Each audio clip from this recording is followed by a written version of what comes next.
Oui, stop, tu roules sur le boulevard BD. Cet album est fait pour toi. Les Cœurs de Ferraille, tome 2, l'inspiration. Alors qu'elle s'était cachée dans la maison pour faire une surprise à son papa, la petite Eva assiste au meurtre de ses parents par 2 robots limiers. Commence pour elle une existence en solitaire, ou presque, accompagnée de son chien Jesper, vivant de chapardage et squattant de riches villas pendant l'absence de leur propriétaire. Elle va se trouver face à un robot suprémaciste, Alpha, qui est persuadé que les robots peuvent remplacer les humains. Pour cela, il lui faut détruire des livres. L'autodafé est lancé.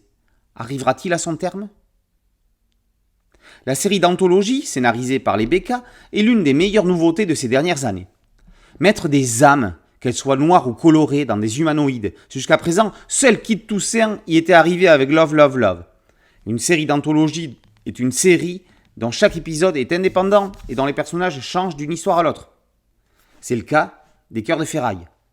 L'anthologie a un succès certain en télévision avec des séries comme The Twilight Zone, La 4e dimension, Black Mirror ou les saisons d'American Horror Story. En bande dessinée, le procédé est beaucoup moins courant.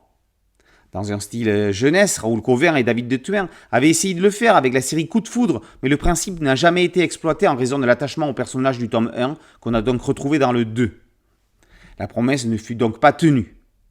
Pour les Cœurs de Ferraille, on n'en est qu'au 2e épisode, mais le principe est pour l'instant bel et bien adopté. Seul le décor et l'époque relient les histoires. L'inspiration est un thriller sans concession, mais c'est avant tout une ode à la lecture. Eva est une lectrice avec un L majuscule, peut-être parce que Munuera et les BK sont eux-mêmes de grands lecteurs. Bertrand, le BE de BK, avoue même lire toujours 3 livres en même temps. Un livre plaisir, un livre documentaire et un livre plus prise de tête, de psycho, de philo ou de sciences. Munuera a montré son goût pour la littérature en adaptant Bartleby, le scribe d'Herman Melville et Un chant de Noël de Charles Dickens. Qui, des humains ou des robots, ont le plus de cœur ? Ce n'est pas la question à se poser dans ce tome 2. Un robot peut-il être aussi violent et froid que certains humains ? Là est la problématique. Ici est la réponse. Les Cœurs de Ferraille battent fort dans des récits aussi haletants qu'émouvants. Les Cœurs de Ferraille, tome 2, l'inspiration par BK et Munuera, est paru aux éditions Dupuis.